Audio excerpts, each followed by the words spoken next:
Tales from the Video Store. Like us on Facebook. Follow us on Twitter. Donate on our Patreon page. Subscribe to us on YouTube, Apple, Spotify, or Google Play. Join our Tales from the Video Store group on Facebook and share your latest viewings, notes, and images. Additional content can be found at videostoretales.com. Make sure you rate us or give us a recommendation. The more we have, the more content we can provide. Now, on with the show.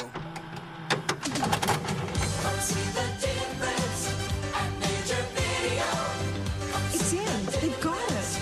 They have lots and lots of kids stuff for us. One of the largest selections, 32 different categories. See it. Introducing Doug Wall, Garrick Lane, and Lee Bridges. This is Tales from the Video Store. Forget it, Lee. It's Chinatown. She's my sister. She's my daughter. She's my sister. She's my daughter.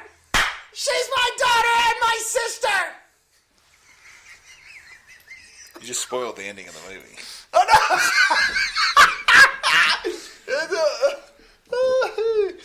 Oh God! All right. I mean, I've seen it. Right. It's been 40 years. I mean, Still wanna- 45. Yeah, still want to brush up. Right.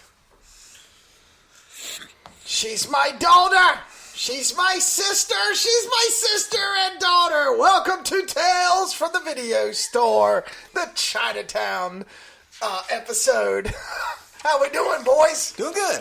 Is this 59 or 60? It is 60, isn't I it? think it is 60. 60. Yeah. Wow. 60 of these freaking things. Seems like 660. God, yes, it does. It really does. Well, let's get into it, man. It's a private investigator block, and we started off with the famous Chinatown. You want to start us off? Yeah, it's a movie from 74, and it's directed by Roman Polanski, written by Robert Towne. Based on the Water Wars, which took place in the early 20th century in California. Basically, just because, LA is a terribly, stupidly built town. And they built the city and then realized, oh, shit, there's no water here. How are we going to get any Anyway, water? Yeah. You can look all this stuff. It's you look up just Google Water Wars. It's extremely interesting. And Jane Nicholson plays a private investigator named J.J. Geddes, who is sort of, through no fault of his own, is brought into this conspiracy over water. And it's, this giant city doesn't have any, local water source. And, it's basically him versus... You wouldn't think of the water department as being like a villainous thing, But they are in this. they are in this, Yeah. and he just, it has to do with that, and it also has to do with the Faye Dunaway's character. Then there's a whole rape subplot, and it's a very detailed. She's my sister. When Robert Towne read the script, he said, "I know I had to make it because not Robert Towne, Roman Polanski. no, the producer who died last year."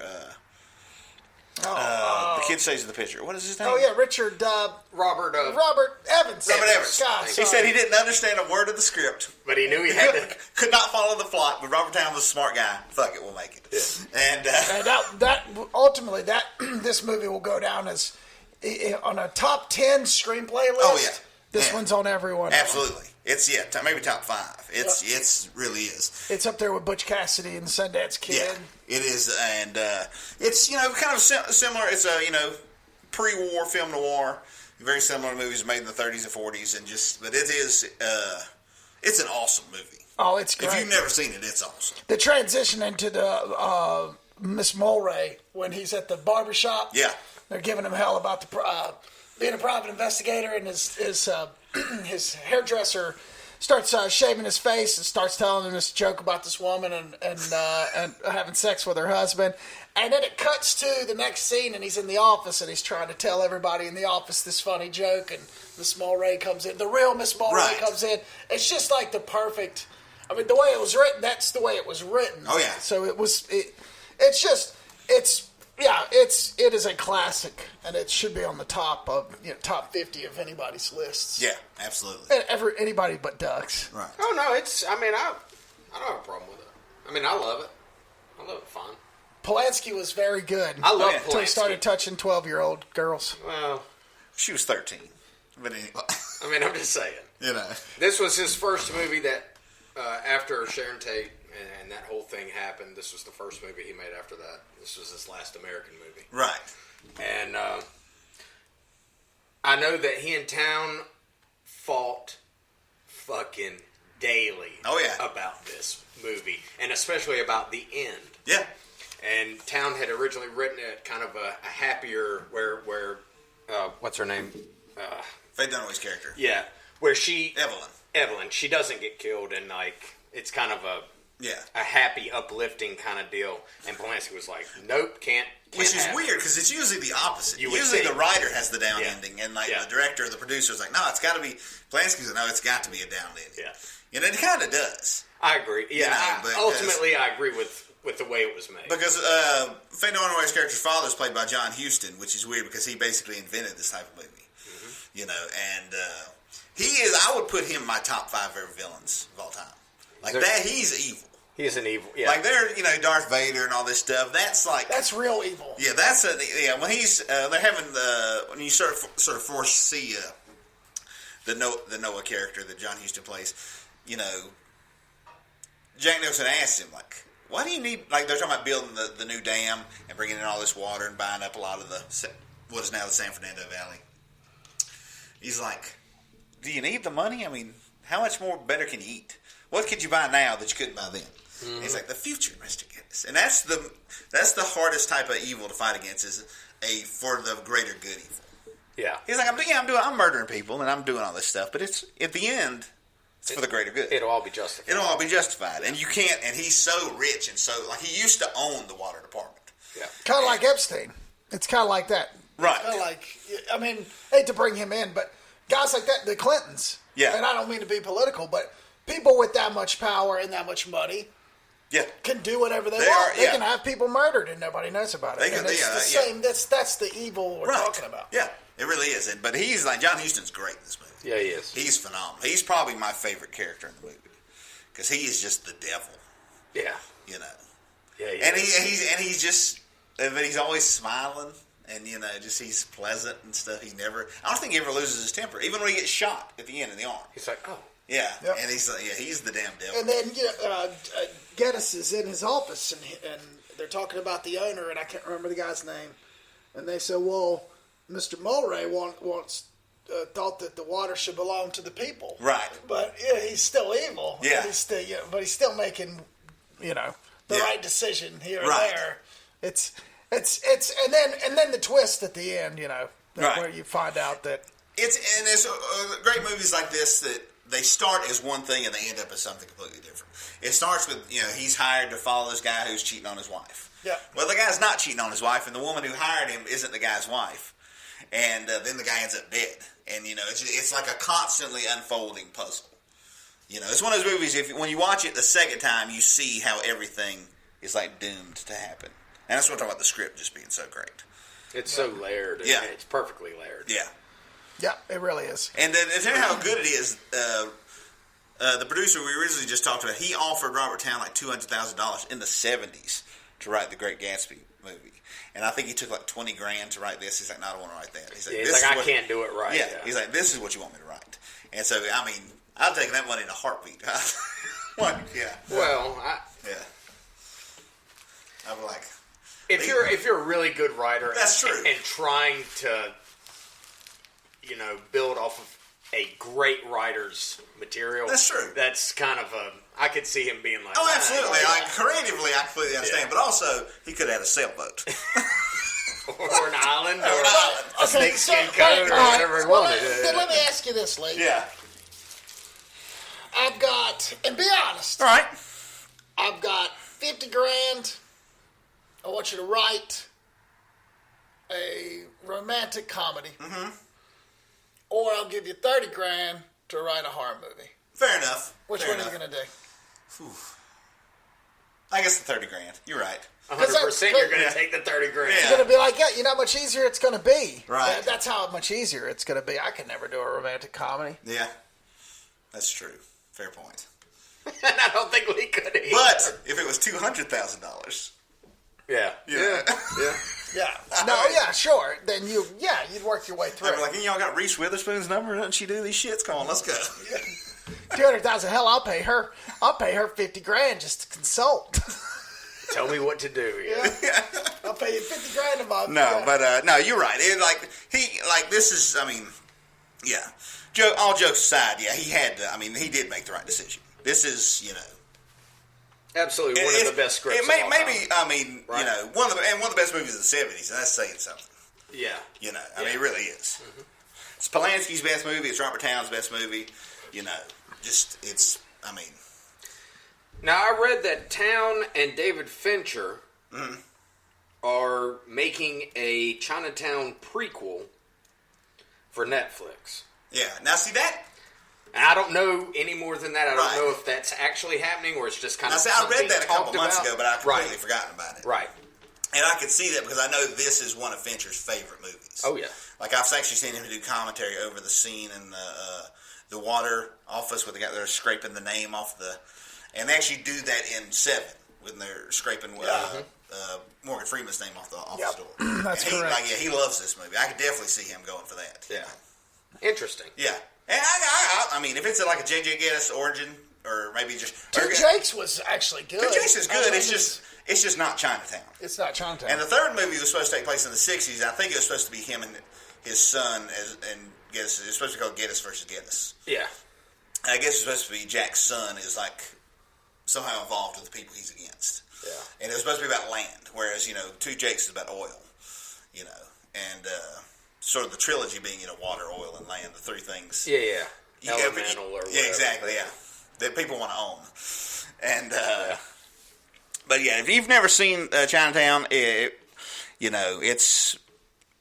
There's a lot of people who would never watch, like an old Humphrey Bogart movie, but this is the kind of movie you can sort of get into those type of movies. It's an older movie, but it's not black and white. It's not, right. All the actors aren't dead, and it's a very accessible movie to people who maybe don't watch film noir or never have. Yeah. And Jack Nicholson is... And he's the man. Yeah. I mean, Yeah. The whole thing with his nose, the first time I saw this movie, because I'd heard about it, you hear about Chinatown. How they did that, I have no idea, because it looks straight up. It was like a little... The blade was... Half the blade was real, and the other half had a little, like, collapsible... almost like, like so. But had Roman Polanski flipped the knife accidentally, it would have actually sliced his knife. And and Roman was the thug, the guy with the knife. Yeah. But just that look, I thought the first time I watched this, I was like, "What the fuck are they doing?" Yeah. It's so weird, and it took me seeing this movie again and again to understand that it's a necessary part of his character. Right, and just show you how movies have changed. Like he has his nose sliced, and he has a scar. He has a big bandage on it for about the second act of the movie. And even after that, he has stitches in his face. Yeah. And in Gangs of New York, Leonardo DiCaprio has a hot iron pressed to his face, and 10 minutes later, it is completely gone. Yeah. He's Leonardo DiCaprio again. You would never, like now, like a movie star would never have his face all fucked up. Yeah. For the majority of the movie. Yeah. Which has a little thing, but it just shows you how you could do stuff like that in the 70s. Yeah. Like I remember Tony Scott saying they had a clock. Like Denzel could only have a beard for so many minutes on Man on Fire, and there was like 7 minutes or something like that. After that had to be shaved off, and those are the kind of things that you just weird, yeah. But yeah, when it comes to a movie star's face, that stuff too, that matters to business people. Yeah, we're not paying such and such to be. I want Jack Nicholson's face to be half, of course. But Jack Nicholson with this on his face is just. Yeah. I don't know why. It just helps his character. It really does. It helps you kind of feel bad for him. You're not like when he's talking to Evelyn at the he's like, I like my nose. I like breathing through it. Yeah. He's great. And then he made that one joke where he's like, what's wrong with your nose? He's like, oh, your wife crossed her legs too fast and caught me. Like, the whole time he's just like... Yeah. Because he's fighting the country bumpkins out in the field. Like, he's no nonsense the whole time. He's like, this is who I am. Oh, yeah. And Town said he wrote it for Nicholson. Like, that was the only guy he ever considered. Oh, that makes sense. Yeah. Because he was famous for it, but it was like, sort of like, he was a star, but he wasn't a superstar. He wasn't an A-list. Yeah, this was the movie, like, he became Jack Nicholson. Yeah. He was sort of the guy from Easy Rider before this. Right. And, this was the movie, like, he's the most famous actor in the world after this. Mm-hmm. Yeah. And arguably, Polanski was the biggest director. Right. Yeah. Back then, he was. Yeah. He was Spielberg. Right. He really was. Yeah. But good movie. Yeah, great movie. 100%. It's a must see. Yeah. Absolutely. If you've never seen this, somehow it's an absolute must see. Yeah, absolutely. So, private investigators, man, who are the best private investigators on the screen? Well, man, I'd have to say, I love the movie that John Huston directed, The Maltese Falcon. Yes, I love that movie. Yeah, Sam and to Spade, me, that's Sam like Spade, Humphrey Bogart. all those are basically all movies like this are basically just different duplicates. They're variations on The Maltese Falcon. And supposedly Huston didn't even write the script. He just told he went on vacation and told his secretary to just take the dialogue and put it in script form. Okay. Yeah, and who knew? Yeah, really. He just it's if you've never seen it, it's from 1941. It's a super cool movie. Mm-hmm. It really is. I cannot recommend it highly enough. Oh yeah, Humphrey Bogart, Sam Spade, Maltese Falcon. One that's on my list actually that not many people probably heard about was Easy Rollins, Denzel Washington. Oh yeah, and Devil in the Blue Dress. Oh yeah. Do you remember that one? Mm-hmm. That was a good one. Very cool movie. And then Matt Scudder, Jeff Bridges from 8 Million Ways to Die. Yep. Yeah. And then I even like Larry Doc Sportello, Joaquin and Inherent Vice. Yeah. I like that movie. It's not not one of your favorites. No, I would. Yeah. It won't go down as one of P.T. Anderson's best movies. Why is it all private investigators are drunks? They're all like the cops that got that all got right. They're just shitty cops. Yeah. Shitty cops or they did something stupid and got fired. Yeah. Not necessarily bad cops. Right. More bad people. Right. Exactly. They're just shitty at people. Yeah, but it's one of those things and if a fire investigator shot someone, they would just go to jail. Yeah. But in movies, the cops are just like, don't do that again. Yeah. It's I never really understood. I'm like, how are they able to just do all this? I don't get it. Exactly. Like Joe Hollenbeck from Last Boy Scout. It's like he's going around blowing up cars and shooting people and just basically doing whatever. Well, it's one of those things like in movies where they go up to a bar and they just go, give me a beer. Yeah. They never say what kind. They just want a random beer. Yeah. It's one of those things in movies you just accept. Like PIs can kick ass and nobody cares. Yeah. And all the cops hate them because they're, but they tolerate it. Right. You just killed that man. You're on thin ice. You really? That was bare minimum manslaughter. This is your last chance. If you kill one more man, Bridges, in this town, I'm gonna get you. Yeah. But if you kill one more man in this town, Bridges, final warning. You're just not listening, are you? Yeah, because really all private investigators do is spy on other people's spouses. Mm-hmm. Like, if you talk to a real one, they don't do anything like this. Mm-mm. Yeah, no private has ever solved a crime. Astronomical amounts of money. That's what I should have done with all my camera equipment, surveillance. That's all you do. Yeah, that's all you do. It's just a surveillance job. Yeah, and you're getting paid $400 an hour to go. Right. Sit outside of some dude's house. Speaking of which, ask a couple of questions, take a couple of pictures. A great movie that's a different type of PI movie is The Conversation. Yes. Even though he is but he's more of a surveillance expert. Yes. But that's probably more what they actually do. Yeah. Just sitting in a room. That's true. But I love private. Crawl up in a attic somewhere and listen to sex moans going on down in the den, record it, and give it to. Yeah. Well, a lot now. I think it's a lot of missing person. Missing person, yeah. That sort of thing, and a lot of like cold cases. Yeah. Like a murder or disappearance that happened in like the 80s or the 90s. And the police have given up on it. Yeah, and the family has never gotten anything. I've watched several shows like on ID, where a PI just picks up a case and ends up solving it. It's pretty crazy. 25 years later. It just looks at something different. It just looks like one piece of the clues. Yeah, just one thing, and I've seen where they found somebody who was still free, and the guy's like, this is the guy. He killed this guy.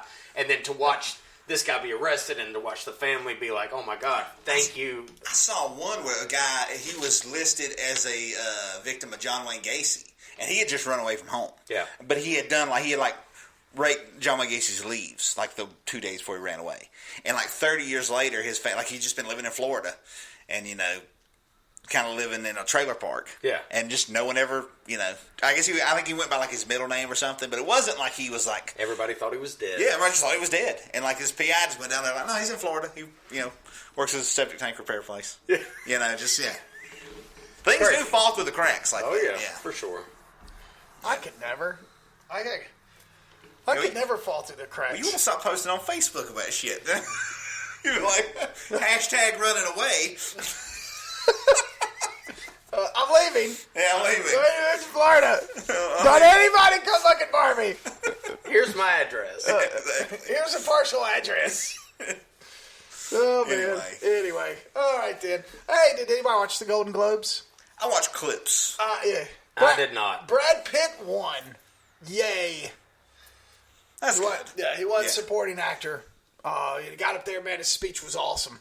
And, this is, hey, let me just disclaim, this is not an entertainment or show business podcast, but, the Golden Globes, Joaquin Phoenix It's won. movie related. Yeah. Joaquin Phoenix won, which was a surprise. A lot of people, Jonathan Pryce for sure, was very upset about that.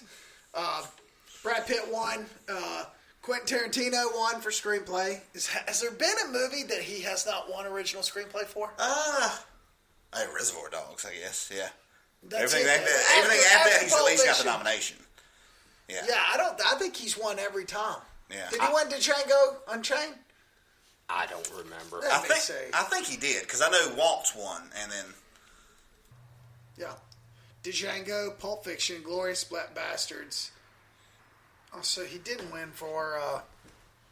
Jackie Brown. Or Kill Bill. Or Kill Bill. Or The Hateful Eight. Yeah, so he didn't win for Hateful Eight, Kill Bill, or... Yeah, the only thing one for Hateful Eight was Marconi for score. Oh, and he did not win in Glorious Bastards.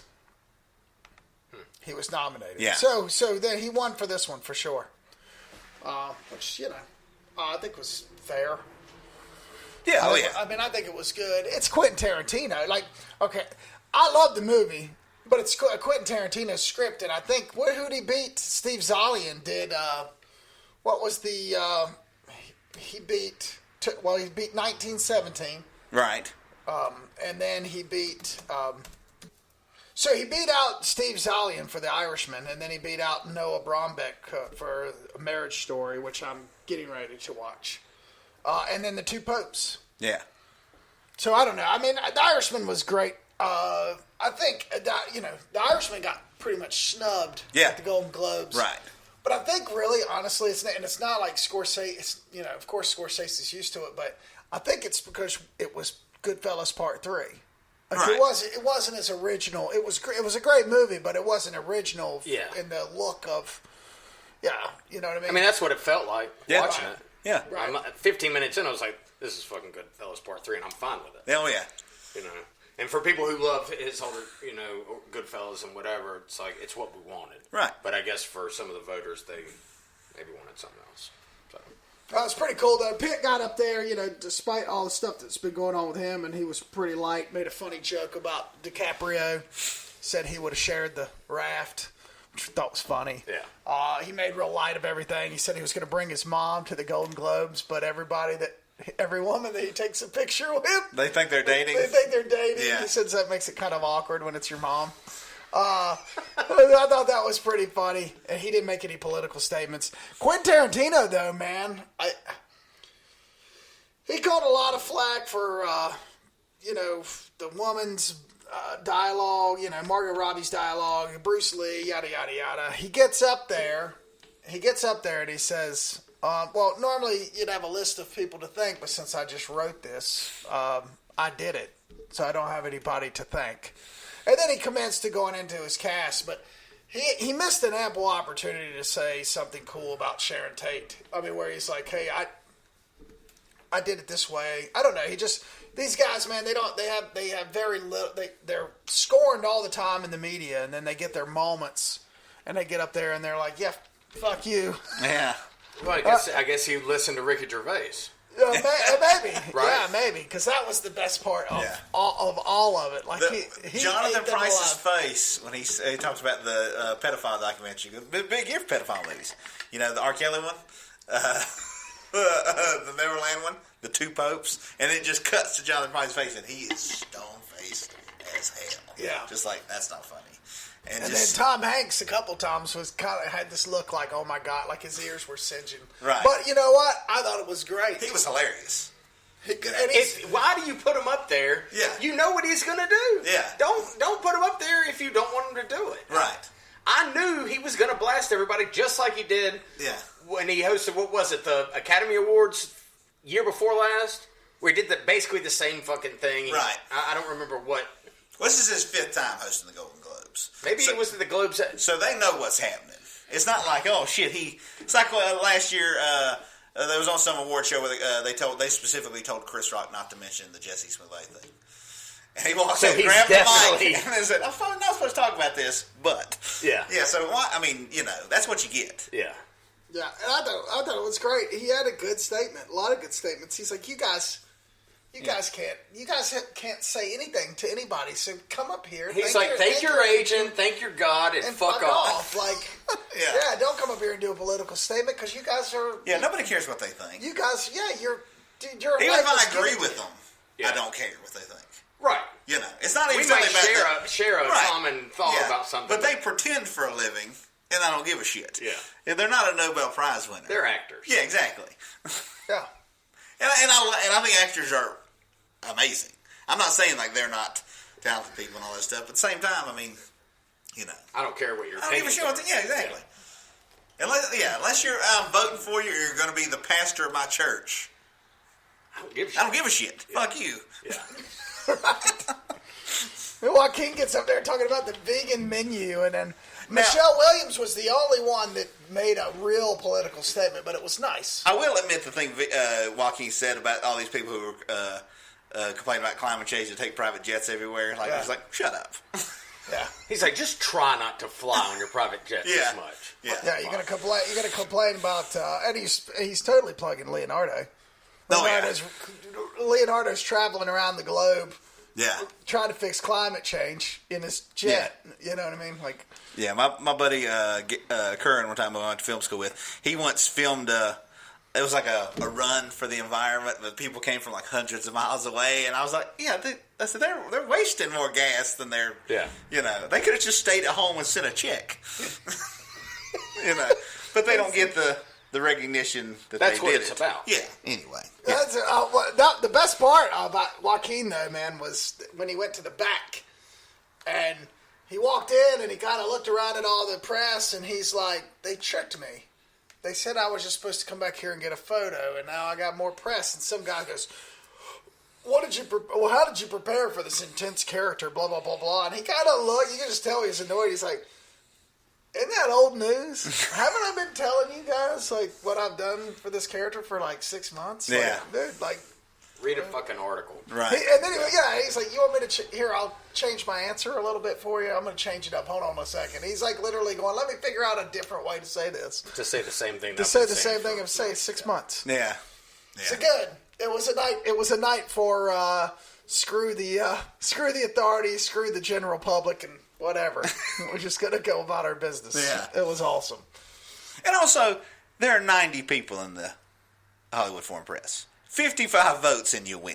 Mm-hmm. I'm not saying it's not impressive, but it's not that impressive. Right. Our polls on the internet get more than 55 votes. Yeah. This is true. Like, there's a clip, Denzel won for something a few years ago.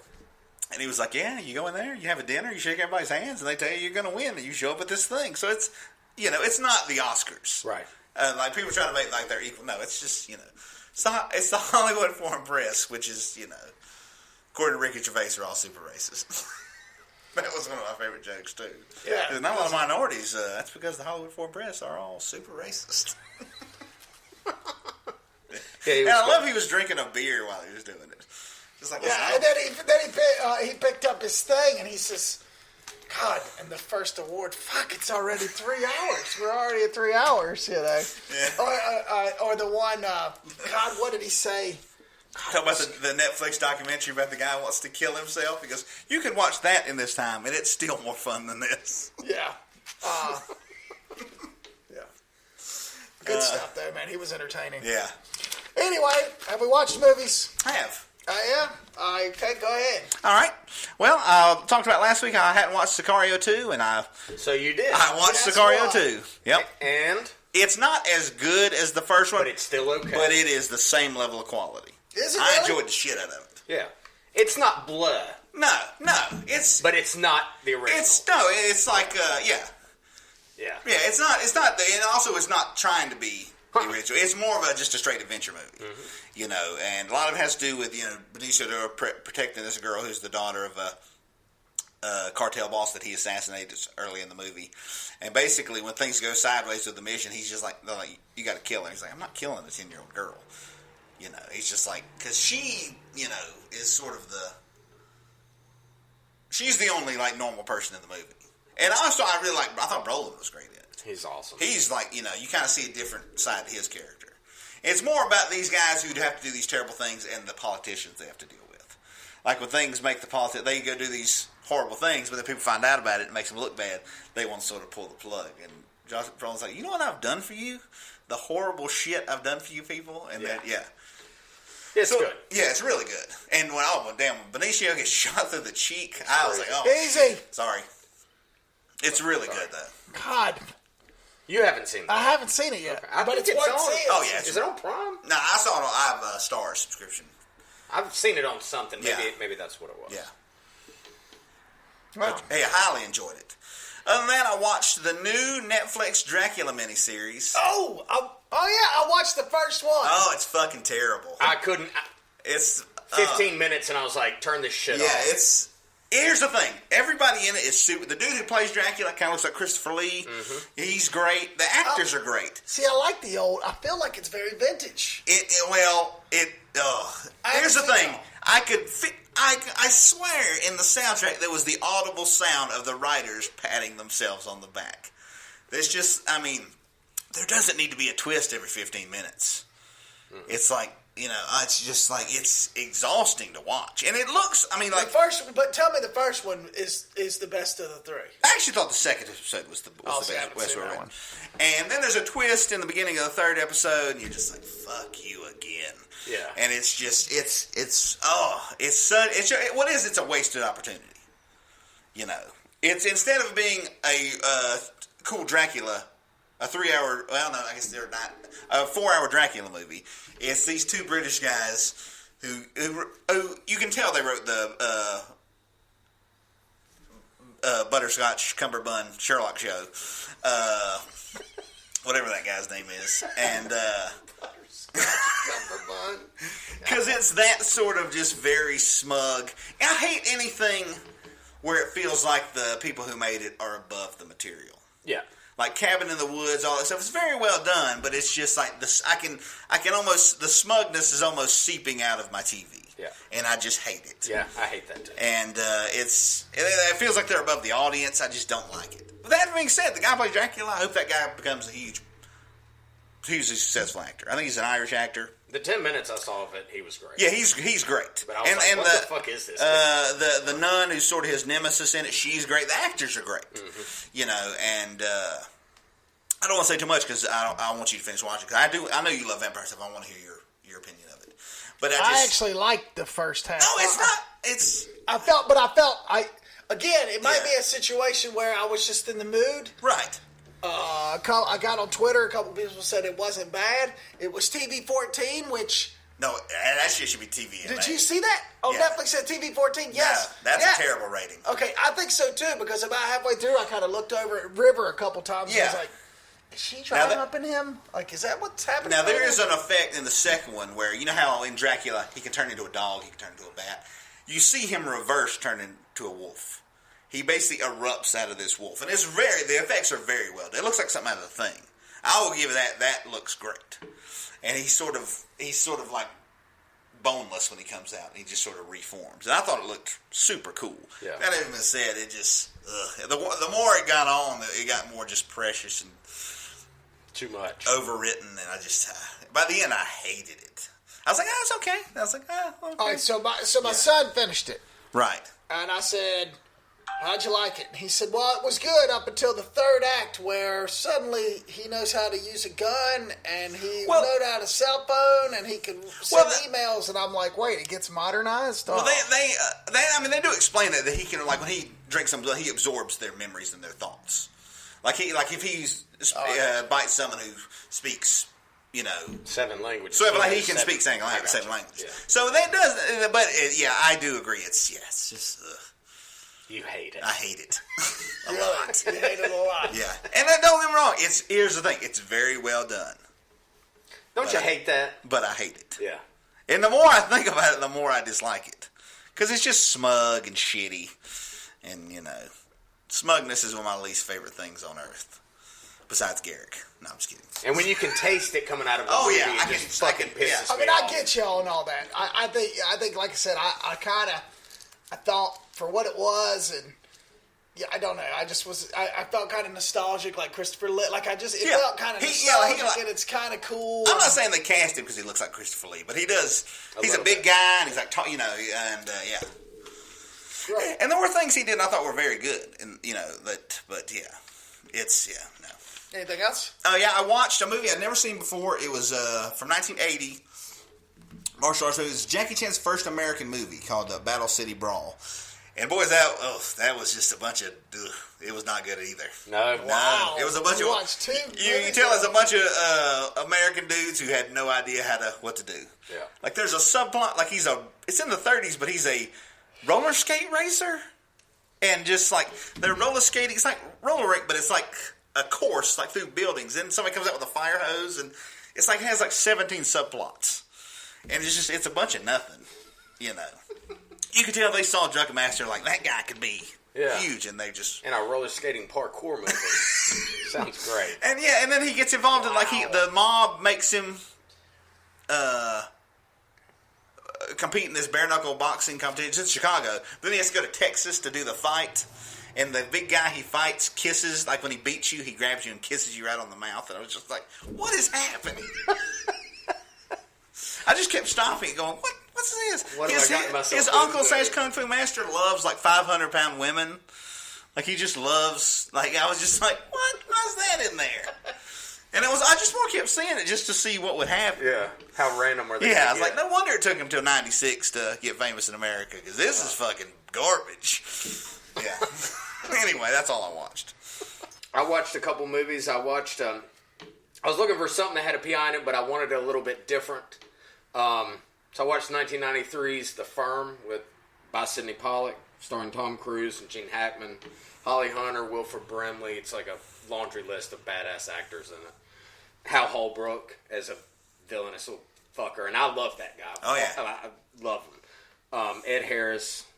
Anyway, it's about our little firm here in Memphis, Bandini, Lambert and Locke, and they basically recruit Tom Cruise out of school to come and work at this small law firm, and the law firm is not what it appears to be, and they're evil.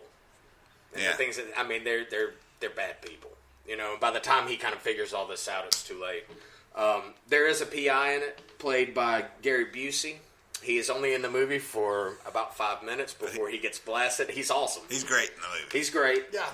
Don't you miss pre-brain damage Gary Busey back when he was like a really good actor? Point Break, dude, was great. He was awesome in Point Break, dude. Yeah, I know. Now I can't even look at him. Yeah. Helen Hunt is Busey's assistant, and then as the movie kind of unfolds, she kind of becomes the PI of the movie. She helps Tom Cruise's character kind of orchestrate a plan to take this. I remember that movie. This law firm down. That's a good movie. It's great, dude. I hadn't seen it in a long time, and I thoroughly John enjoyed Grisham. it. Yeah. Grisham wrote it. Yeah. One thing that I remember about this movie, and I immediately felt it as soon as I put it on, was the soundtrack, the score. It's all piano, and it works in this movie. Yeah. I don't know what it is. It's part of the movie. It just really worked. I love it. Yeah. I mean, if you've never seen it, it's a little dated. Some of it is, but the overall story, it's still. It could be modernized and retold. Oh yeah, remade, absolutely. Just really love Tom Cruise's character. I love Gene Hackman's character. Just a cool ass movie. Yeah. Not a traditional PI, but it does have some PI aspects. I texted you guys and I saw Donnie Brasco on Netflix, and I don't know what you're supposed to do other than watch it. That's what you got to do. So, watch Donnie Brasco. We've spoken about this movie before, but a couple of things I took away from watching it last night. In my estimation, it's the only gangster movie that rivals Goodfellas with its like super stealable dialogue and just quotes that you're never going to forget. Right. That I still use today. And like I just said about missing pre-brain damage Gary Busey, don't you miss pre-Pirates of the Caribbean Johnny Depp? Yeah. Back when he was just the man. Yeah, when he only would do good. He only do good stuff. Yeah, exactly. I mean, just Ed Wood and Donnie Brasco. That was a perfect year. He was like the 10th or 12th most famous guy in Hollywood, but he was still, all his movies were quality. Yeah, I wish he would have just done the one Pirates movie and walked away. Yeah, and maybe everything would have been different. Right? Yeah, because now I'm pretty sure he's getting shit canned from the Fantastic Beasts. Yeah, this whole thing, just on accusations, which I don't necessarily agree with, But yeah, he's great in it, and Pacino as Lefty is, I mean, my God, he's just so good in it. How did he, and maybe he did get nominated, but I don't think he won anything for that role, but my Lord, he is so good as this gangster.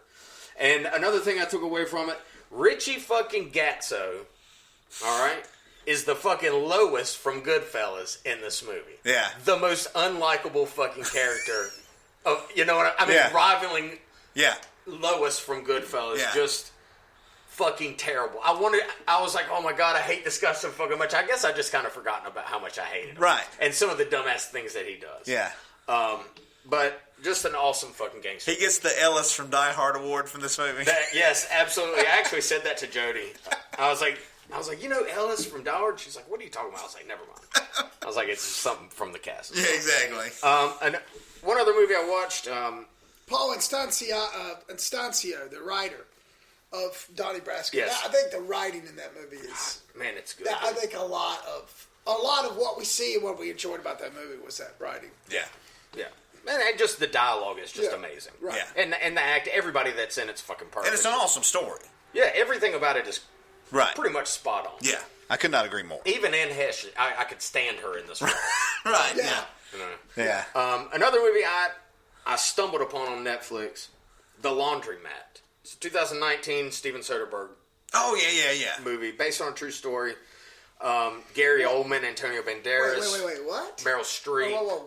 The Laundromat. It's a Steven Soderbergh movie, and it's on Netflix. It is on Netflix. It's a new one? I guess it just appeared. It came out like 2 months ago, I guess. So here's the problem.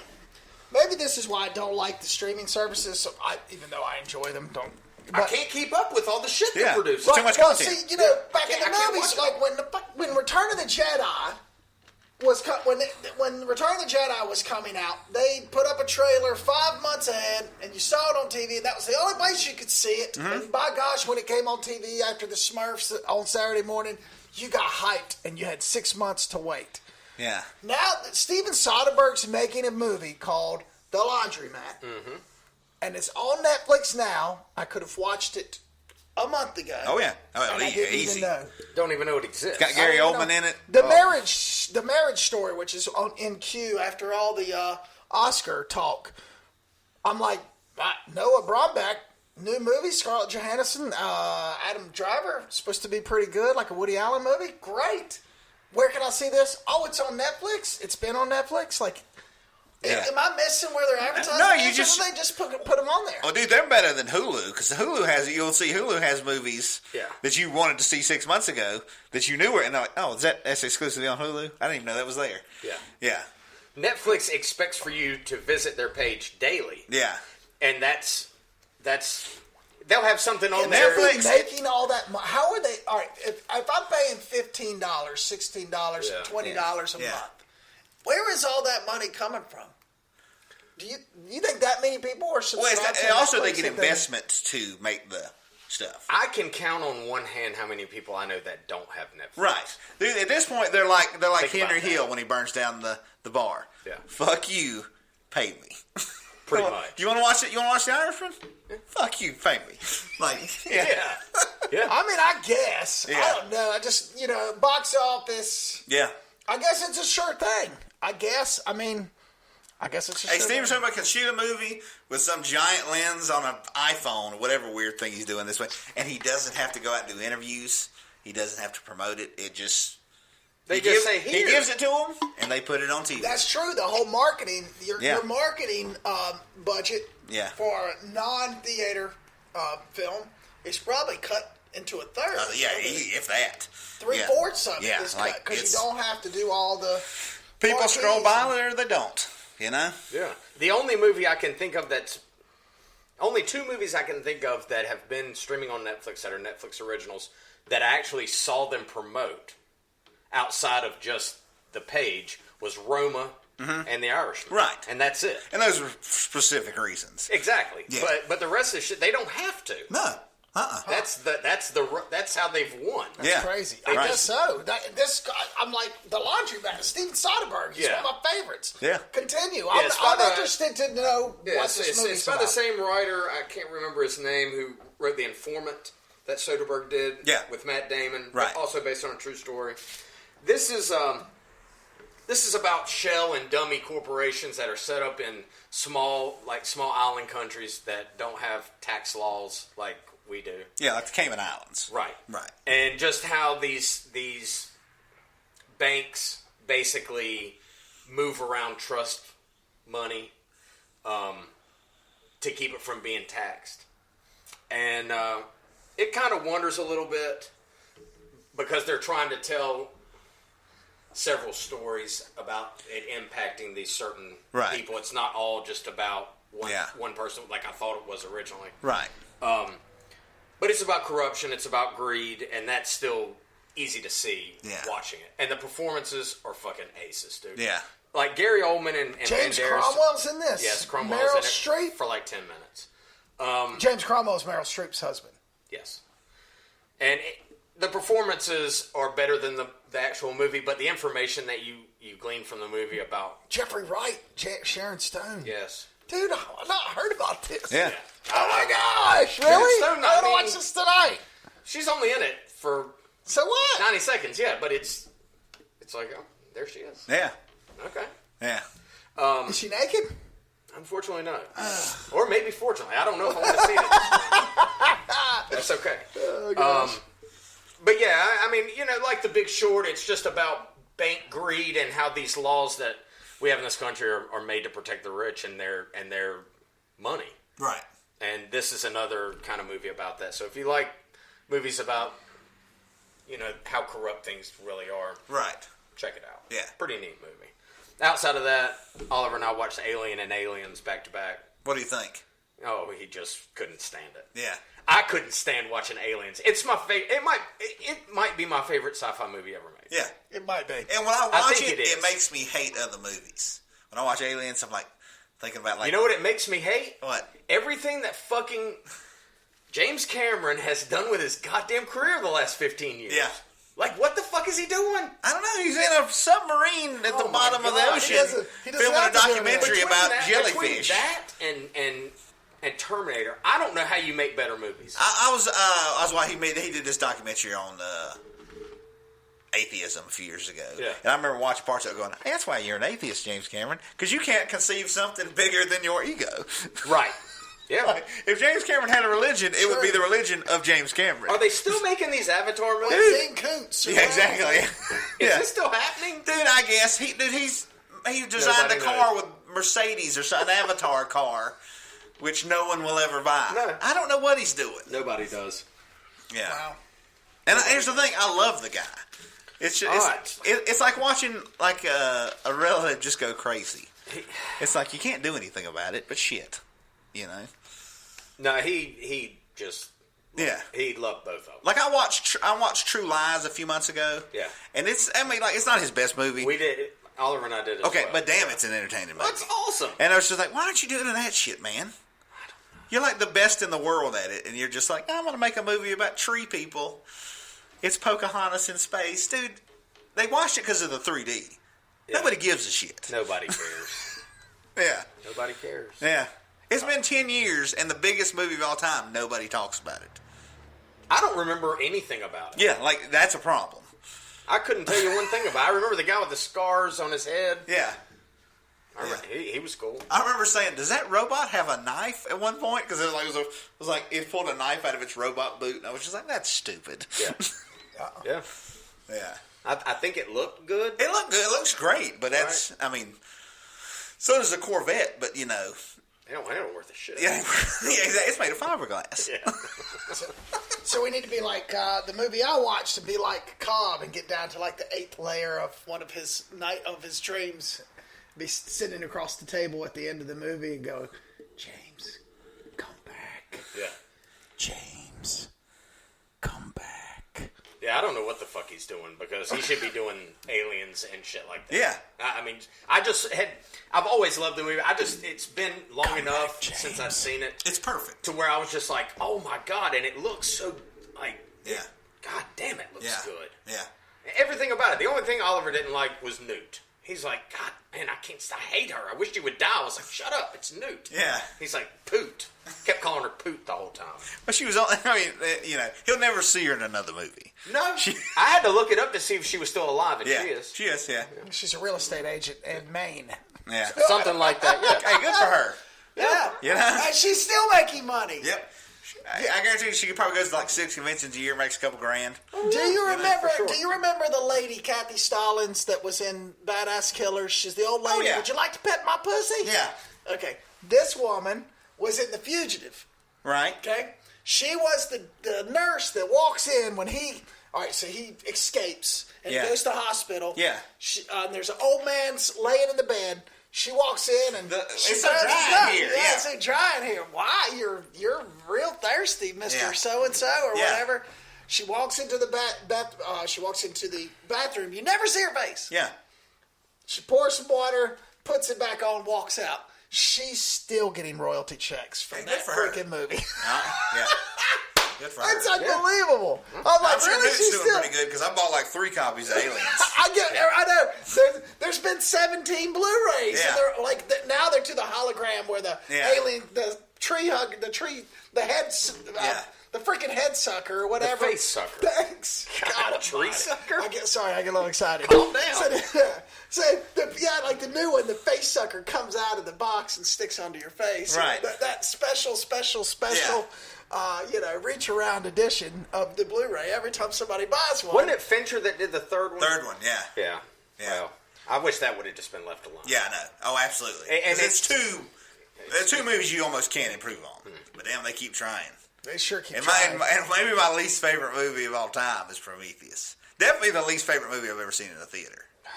Oh, That's amazing. I know you hate it. Oh, I do. I know you Well, hate I've covered it all. I'm not going to get into it it. again. But, Yeah. yeah. And I didn't bother to see Alien Covenant. It just looked like more of the same. It's Prometheus Yeah. Part 2. Yeah. Yeah. And not in a good way. Yeah. Naked Space Jesus who looks like a 90s wrestler. Yeah. What? It's like... Oh, gosh. Yeah, some things That's just what happens need when to be left alone. That's what happens when no one will tell you no. Yeah. Ridley Scott's been knocking them out of the park so long, he never hears the word no. Yeah. And I think, like James Cameron, eventually somebody needs to go, you're fucking up. Like, stop your shit. Yeah, exactly. There needs to be that's what Hollywood needs. They need a professional guy he's not getting paid. He gets, like, paid from a separate slush fund or whatever, and he just like, all right, that guy's fucking up. You need to go tell him. Like, Tighten him up, yeah. This is bullshit over He here. locks the guy's trailer door, and he has like a PowerPoint. Here's how you fucking up. You Yeah. did this wrong. Yeah. Yeah. This movie was fucking garbage. This was perfect. Yeah. This, on the other hand, is bullshit. It's bullshit. Yeah. Yeah. Yeah. Well, after that, man, how do I follow that up? Everybody, I don't have anything good. No, what you watch? Go ahead. I watched the first episode of Dracula. We've just discussed it. Garbage. I watched Once Upon a Time in Hollywood again. Amazing. Oh, amazing. How was it your second view? It's just as good, if not better. I like enjoyed it. the second viewing of it more because I wasn't laughing my fucking head off in the movie theater like you and I were doing when we watched. Right. I mean, we were laughing fucking 70% of the movie. Yeah, absolutely. I liked it. It's better the second time, just because it's just that kind of movie. Yeah. And then my son, I introduced my son. Very worried. I was worried that it wasn't going to work out, but I actually introduced him to Inception, one of our movies from the decade, and he actually followed it. He actually got it. Nice. I had a couple of times had to kind of say, "This is what's happening." The one thing he didn't understand was the time changing through the layers. Because when the van hits the thing and all the other layers are happening while that fan. I had to explain to him, but he got it, man. Yeah. He loved it. He thought it was awesome. I don't even understand it. Yeah, so good for you. Yeah, good for him. Yep, that's all I watched, man. I got a very. Did you see what DiCaprio said? He's like, somebody asked him, I guess, like, what happens at the end of Inception? He's like, I have no idea. Yeah, I don't know. He's like, I'll play the character. I'm an actor. Yeah, I don't have any idea. I didn't write it. That check was cashed a long time ago. Who gives a shit? Those supermodels are old now. Yeah. That was 2010. Yeah. Good on them. Yeah. Good on them. Well, before we get to Lee's Pick a Flick, we're going to start interchanging something new to the podcast. Since we are a video store, Tales of Video Store, you go in there and there's always this manager's pick. Right. Where they have, the employees pick one of their favorites to watch. I think we should do that once a week. This week we'll obviously do this block we'll do private investigator movies, mainstream movies, of course, not these obscure movies that we're normally reviewing or anything like that. Doug, you got us a manager pick this week. I do. The Nice Guys. Yes. Starring Russell Shane Crowe Black. and Ryan Gosling. Is it a 2017? 16. Yeah. It's awesome. Yeah. It's just an awesome movie. The characters are so lovable, likable. Yeah. And it still has a cool story. Yeah. But it's that kind of PI movie that, you've got a guy that's kind of a moron, and then you've got a badass. Yeah. And that's Crowe and Gosling. It's an awesome movie. And Ryan Gosling is so great because he's the world's biggest douche in this movie. I fucking love him. He sucks. And I don't mean like he sucks in the movie. His character sucks as a person. It's the worst. Like, even his daughter's like, you are the worst person ever. Yeah. And, like, he's just, conning old women who have, obviously mental problems. And just, but him and Russell Crowe, they are hilarious. Yeah. And Crowe is the hammer. Yeah, yes. He's what I want. Yeah. I want to see him as a badass. Right. And he is a badass. Yeah, he really is. Yeah. And, but just, it's like, was 79? That's how you say 79 or 78? I don't remember. I think 79, because I think it just became 1980. I think that's right. So, and it's kind of similar to Chinatown.